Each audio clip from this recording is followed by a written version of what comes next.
Hey, how you doing? Vinny the Axe here. Today, I'm going to talk to you about some really cool guitar tips that you could use during your daily guitar playing. So the first tip, and I'm going to try to keep on the numbers, but I'm probably going to lose myself at some point. But tip one is when you pick up the guitar and you go to start playing for the day or practice or whatever. If the guitar is in the air-conditioned environment and it's colder than your body temperature, instinct is as soon as we pick up the guitar, we tune the guitar. And what happens is as soon as you start playing, all of a sudden you notice the guitar is out of tune. And then you notice that the guitar is flat. And then you start tuning it again.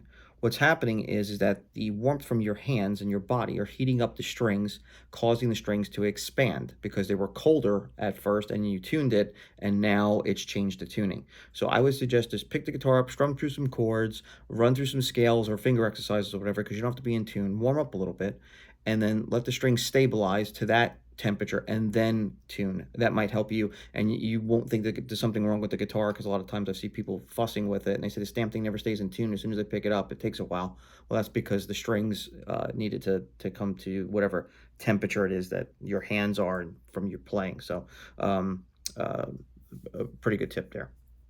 Stretching the strings. You put on a new set of strings, you need to stretch the strings. Is the metal really stretching? I don't know. I don't think so. My theory is that the tighter you make the strings, the tighter the winds are wrapping around that post. And the reason why I say this is because if you downtune your guitar, let's say it's an E standard, and you downtune it to D, and you reset it up and you get it tuned, and all of a sudden you want to tune it back to E. You tune it back to E, all of a sudden now you're going to have to re-stretch the strings again. So if the strings were stretched out already, well, that phenomenon wouldn't happen. So my theory is it's really the strings wrapped around the post and its windings. And when you get it to tune, it's got to cinch itself around there. So I would suggest you go through and stretch your strings and then make it so that, if you're bending, especially if you play blues or what they call boomer bends now or some crap, as you're bending and come back down, check the tuning. If you're doing your bends at full step and step and a half, it's staying in tune and you're fine. But I would suggest go through that and make that go through the motions. Don't be lazy, and stretch the strings out and make sure that they're stable. I'm looking down because I'm referencing some stuff here in paper. So lubrication of the nut is really important. And depending on the strings you have, different companies, their windings are different. Some have fatter windings on the wound strings. Some they have smoother winds on them. I noticed like Diodario, their winds are a lot rougher, in my opinion now, rougher on the fingers than, let's say, Ernie Ball strings. Or I've been playing with GHS for a while. They have a less of aggressive wind, which could cause issues in the nut, right? Because you have friction going on in there. So lubricating the nut's important. I have a couple different ones here that I use. This one's like Lizard Spit. I don't even know if they make this anymore, but I still have I've had this forever. It works pretty good. The only thing is it's a black lubricant. So when you put it in a white nut, it's gonna look like it's filthy. Kind of like how people will take a pencil and shave the graphite on a pencil to shove it in the slots. I don't have time to do that. I just buy stuff. And, people are like, well, I could save money at pencils, -3 cents, whatever floats your boat. You feel like grading pencils, enjoy yourself. The other one is Big Ben's Nut Sauce. This one's pretty cool. This is a clear lubricant, so if you don't want that darkness on there, this is good, but this is really expensive. You get like a little, I don't even know, like 1 cc of this crap for like 30 bucks or something. I don't know. I'm making it up, but it's a little pricey, but I will say it works. And I'm very leery about trying different lubricants on here because I don't know, depending on the nut material, like if this is a Graphtec one, I don't know if certain chemicals will eat the material. So you have to be careful with that, with chemical reactions with stuff. So stick with something that's a brand that's made specifically for that, or you can, again, go buy 17 cases of number 2 pencils and you can shave graphite till the cows come home. So that's one thing that's really cool. The other thing is another tip, and I've already lost number count, so let's just say it's 3, whatever, is wash your hands before you play. Clean your hands. Wash your hands. Do your nails so that dirt is the enemy of strings, and the oils in your hands will destroy strings. And some people's chemical reaction to strings are worse than others. I'm pretty good with that. They don't. My skin doesn't eat strings too bad, so they last me a good while. I try to change them every month. the strings, because I have so many guitars I rotate through. I'm not really putting a beating on them. So your mileage is going to vary. Everybody's different with that. And to be honest with you, the people that say, oh, I love dead strings because they sound the best. Okay, good for you. But the problem with dead strings is that they normally won't hold tune very well. So that can be a consideration if you're tracking or you're recording. And the other thing is, you'll be surprised. You think you like dead strings, and then you go put a brand new set of strings on your guitar. It makes a difference. I've had guitars that I fell out of love with, and I'm like, man, I used to really dig this guitar, cop the feel with it. I don't know what's going on, and all of a sudden I don't like it, and I put a new set of strings on and go, holy cow, that's what it was. The strings were dead, and the guitar was sounding like crap, and so that does make a difference. Springs. I've had people bring me guitars to work on, and they say, man, I can't get the bridge right anymore. You know, the bridge is canting forward, and they're tightening the claw in the back constantly, and they're using the same gauge strings, the same brand strings, and it's still not right. Well, guess what? The strings are the springs are fatigued in the back. These don't last forever. Okay, just like anything else. Your mattress gets worn out, it's got a big dip in it because your body weight's been on it. Springs will go bad from compressing and moving in and out. In this case, the strings are being pulled constantly. And especially if you have a tremolo and you're using the tremolo, that spring compressing in and out will actually fatigue the string faster. So what's the recommendation? How long the springs last? Don't know. Couldn't tell you. You could probably buy 10 packs of the same springs, and if we were able to do a test, which who the hell's going to have the time to do this, we might find that certain springs will go bad before others. Good number to follow is maybe every 3 years change the springs out, depending. And if you find that it's not stabilizing right, change them even sooner than that. I've had people, like I said, bring me guitars, and they have had the guitar 10 years, 12 years, 15 years, and I'm like, or 20 years, I'm like, hey, did you change the springs? They're like, springs. I'm like, springs are shot, man. There's nothing wrong with the guitar, and there's nothing wrong with the tremolo. The other thing too, on a 2-post trem, or even on a 6-post, you could put a little bit of lubricant on the knife edge where it rubs on the post, just a little bit. Don't douse it, just to keep that knife edge from wearing out, because it's metal on metal. So that's another good tip to keep the bridge good. I know some people put a little bit of lubricant over the saddles. If your saddles are rough, you might need that. I don't know. Sometimes polishing the saddles might help, but that's another thing that you can do, with the guitar. Height adjustment and action is really critical on a guitar. And you can see the action is fairly, I want to say fairly low, just enough where I can get my fingers underneath the strings for bending. I would say that this is set up at like 3/64 off the deck. And that's 3/64 from the 12th fret to the bottom of the string, to the bottom of where the string is resting, without it being pressed down or anything like that. I try to do a 3/64 right out of the gate, and then I can adjust to taste from there. People that tell you stuff, I've run into many people in my lifetime that play guitar, and they say some really funny crap to me, like, oh, I like a really super high action. And I literally, I borrowed a guitar from somebody one time. Band was playing the gig, and I got to go up and just kind of jam with the band, and the guitarist handed me his guitar. I swear to Christ, I could have took my cell phone, my iPhone, and shoved it between the strings and the fretboard. Now, he prefers it that way. That's great. My theory is, though, he prefers it that way because he's never had a guitar set up properly. So your whole life you're playing with the action that you can shove a phone book underneath the strings to the fretboard, and you prefer it that way. Well, you prefer it that way because you've never had a guitar properly set up. That's all I'm going to say. That might offend you, might piss you off. Don't care, because that's probably the truth. I don't know why you'd want your action that high, because your fingers could actually slip underneath the strings. It's ridiculous. So now there is a preference, and there's like a small window. But I will say this, and this is what I may not be the best guitarist in the world. I'm no virtuoso by any stretch of the imagination, but I've been dealing with this stuff for a long time and working on people's gear. I have now noticed that there is an issue with the oscillation of the string and the resonance in relation to saddle height. I'm doing it from my perspective, saddle height to nut height.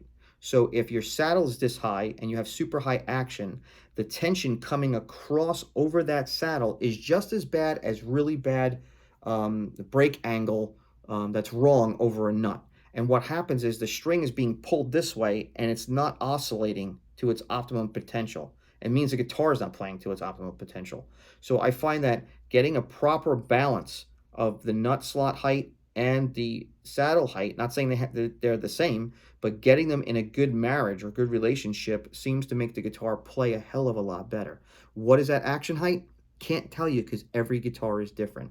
I play the guitar unplugged until I feel that it's playing correctly and the strings are oscillating right. I start at 3/64ths, that's my way I do it, and then I go to taste from there, depending on the radius of the fretboard.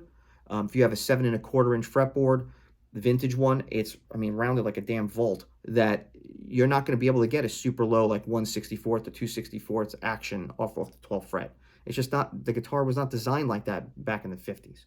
And what's going to happen is if you go to bend, the guitar is going to choke out. The frets are going to choke out.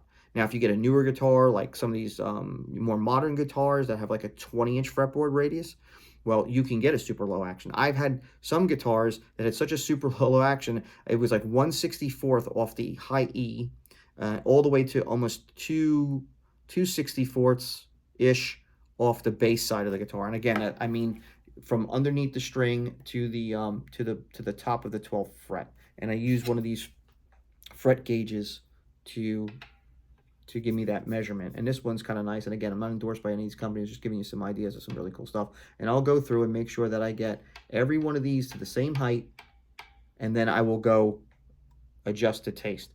Now, it doesn't mean that the measurement is identical across the 12th fret. I like to get it that way, but sometimes the guitar just doesn't jive that way. And sometimes I have to have maybe, 2/64 on this side to 3/64 on this side or whatever.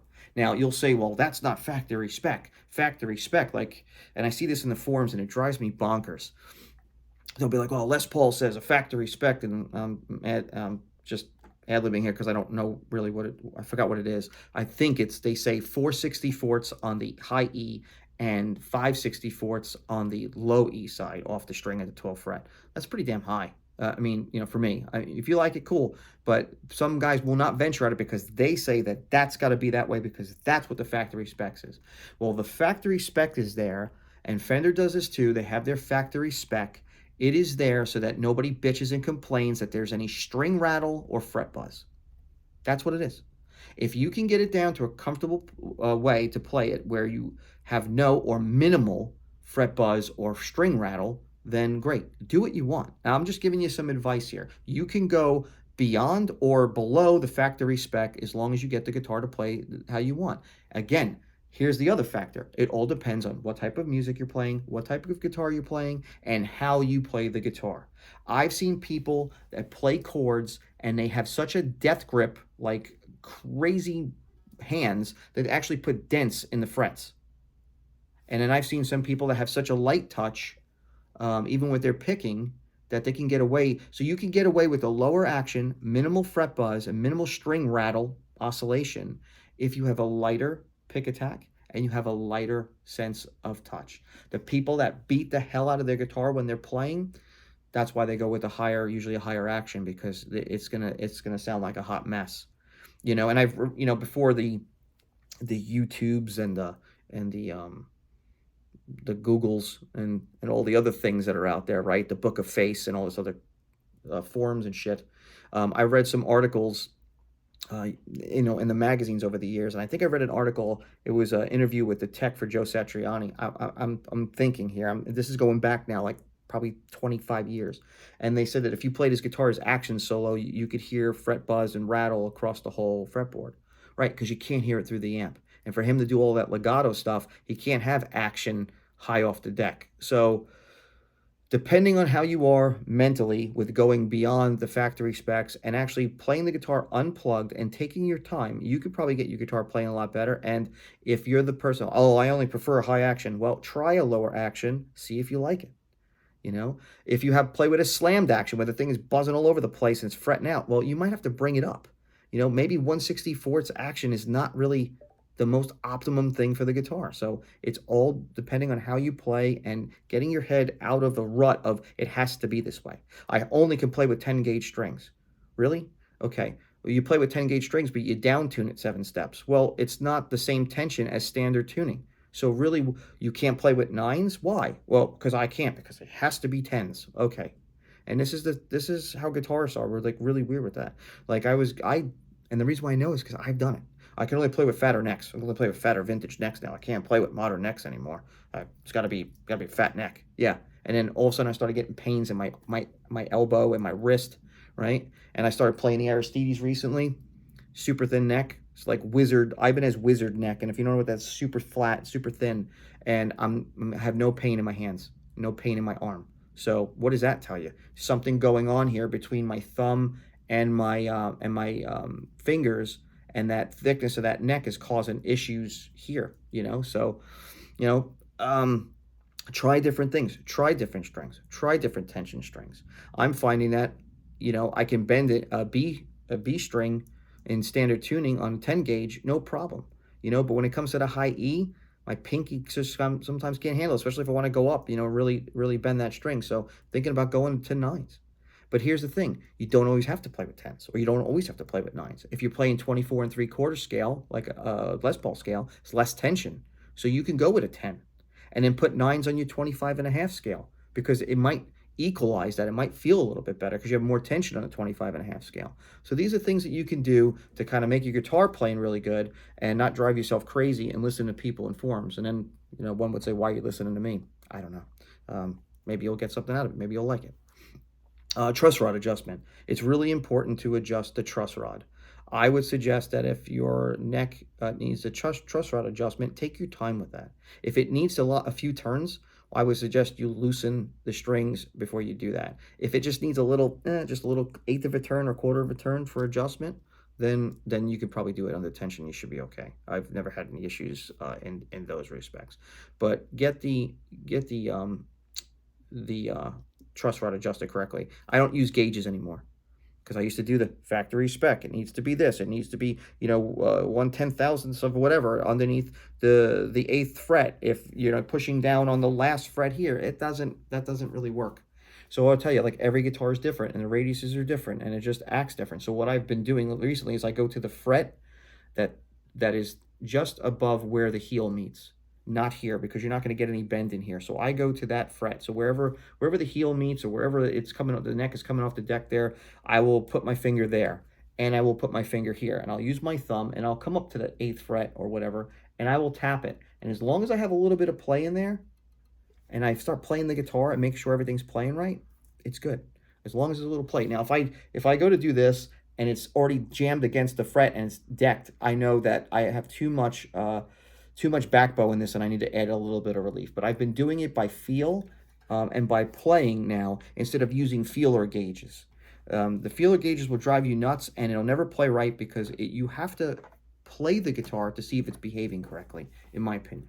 And again, this is my opinion. Intonation, you have to do, don't be lazy, do the intonation on the guitar. You'd be surprised how well the guitar plays if the guitar is intonated. If you don't know how to do that, there's a bunch of videos on YouTube that show you how to do it. It's super easy. Once you get out of your comfort zone and learn how to do it, you'll be very, very happy with your guitar.